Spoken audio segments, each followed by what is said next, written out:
What's up mga ka-chicken? Ito na naman ako, i-share ko na naman sa inyo yung luto ko ngayon na recipe, like adobo din, adobong baboy. So, ito yung gagawin ko. Yung dati is madalian lang yung naluto. Ito pang matagalan na luto kasi dalawang to siya dalawang luto mamarinate, tapos ilagay mo tong ito yung gagawin ko. So dalawang kalamansi na lang. So natin yung dalawang kalamansi,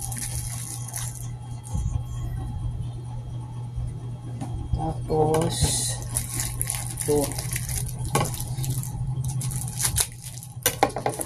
lagyan natin ng bombay at saka garlic.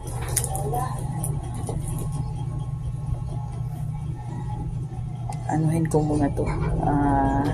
Maliitin ko kasi ako lang naman may isang kain. So, gusto ko talaga siya. Hindi masyadong baga. Para dali lang maluto. Lang itong luto na to pang single lang. Kasi yung partner ko is wala pa naman dito, nasa ibang bansa. Kaya lang to, pang single na lang luto. Mas masarap kasi pag talaga, para tawag yun, yung sa Bisaya is para kumano yung yung kalamansi tuhop sa yung sa karne ba. Kaya ko hati-hati muna.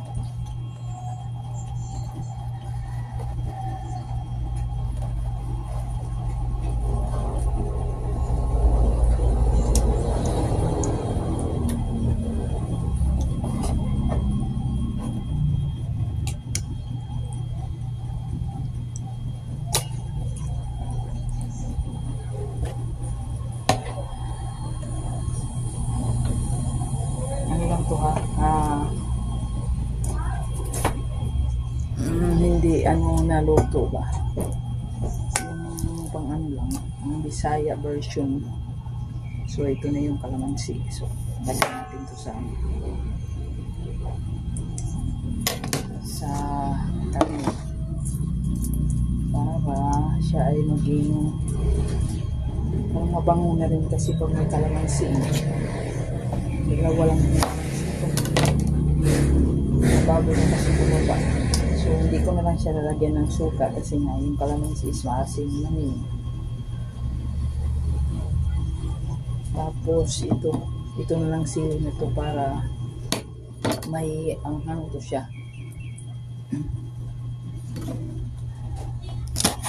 Ko muna maliit para may anghang to. Kasi nga ko ito pa iluto pa bago ito adobo.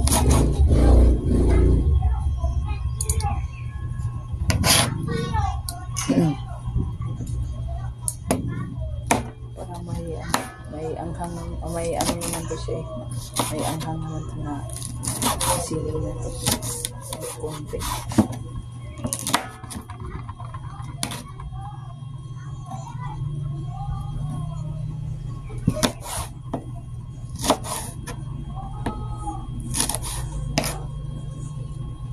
Ito lang ang sila kasi mahilig kasi ako sa ang mas masarap kasi maglasa ng may baba ng anghang. Tapos bayo.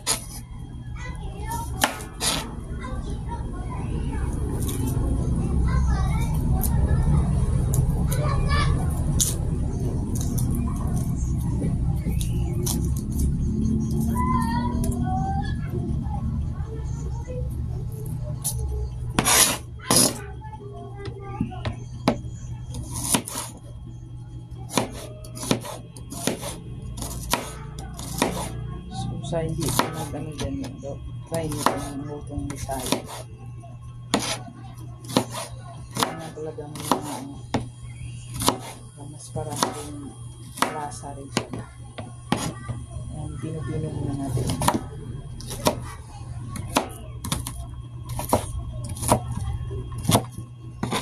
Tapos lagay dito. Mix natin para ano talaga. So yung ilalagay ko nito is asin lang. Hindi yung ano, toyo.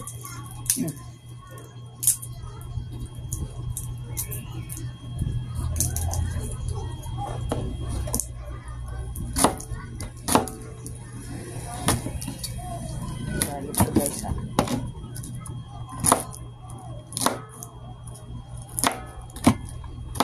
Lutong ano lang to, lutong single. Maganda kasi pag may mga ganitong alam mo bang na siya.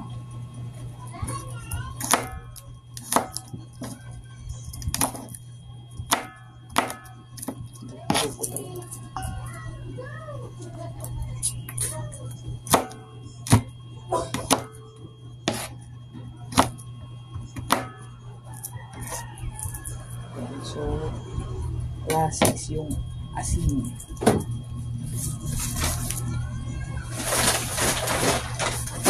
Yung asin guys. Sabayan natin yung asin.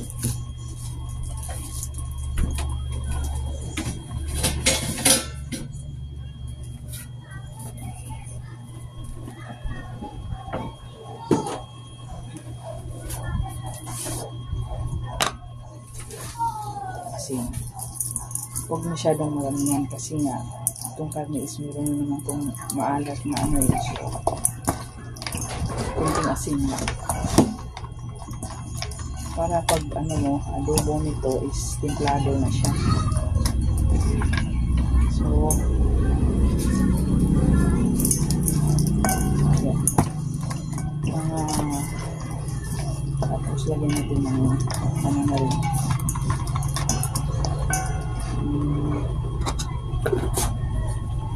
So wala namang bitsin, magic sarap na lang guys. So kukunin ko muna yung magic sarap ko.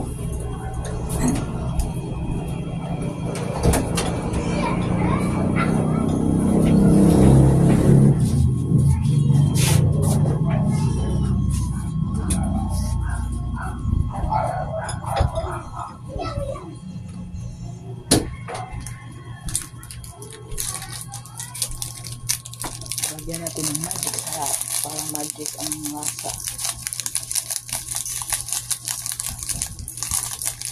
So yan.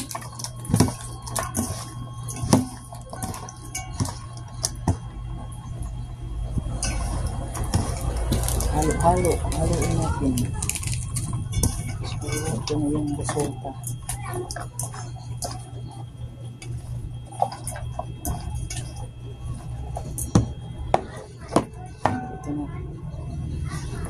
So, ilagay natin sa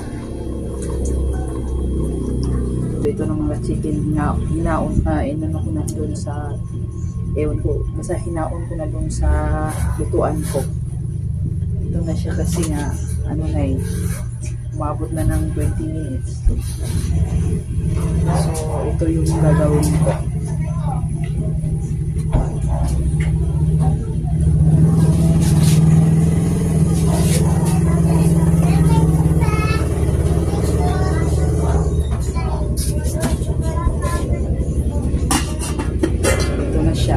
Kita ko sa inyo yung so ito na yung ito na yung ginawa ko sa karne. So yan na, i-ano natin, adobohin natin mga ka-chicken. So yan na siya. So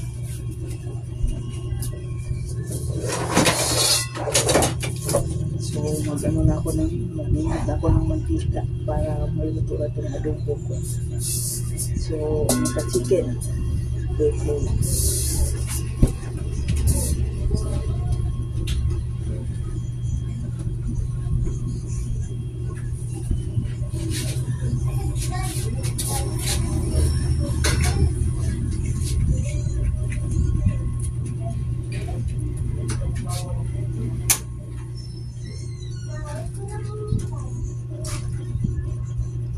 Okay.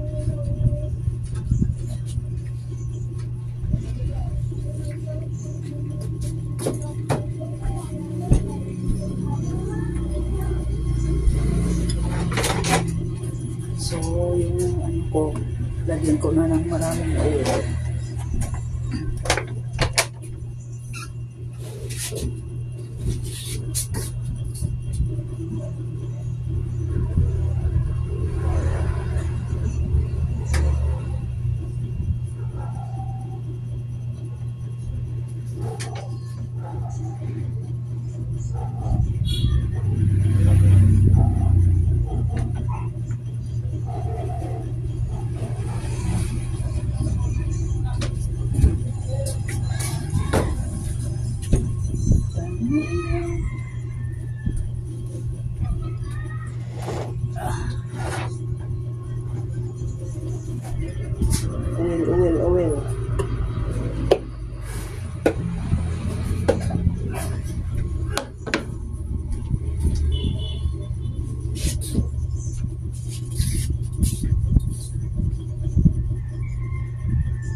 Apoy nun is hindi masyadong malakas, slight lang yung pagkahinga,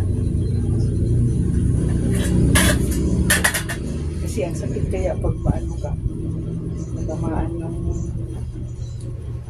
mantika ng adobo. So hintayin muna natin mainit yung oil natin.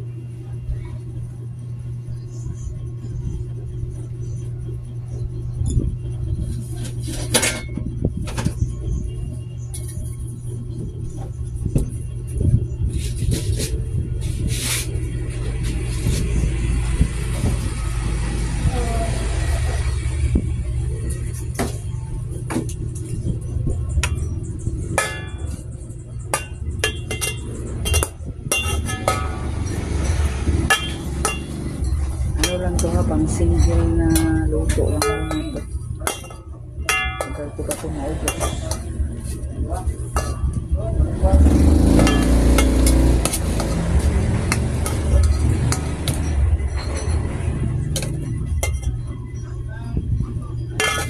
Templado na ito siya. So, ito na siya.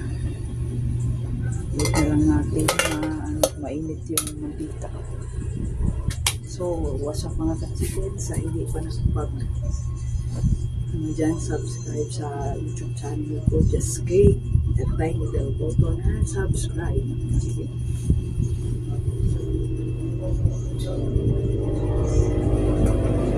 So, ito na.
Chicken, nilagay ko na siko. Hina lang yung apoy.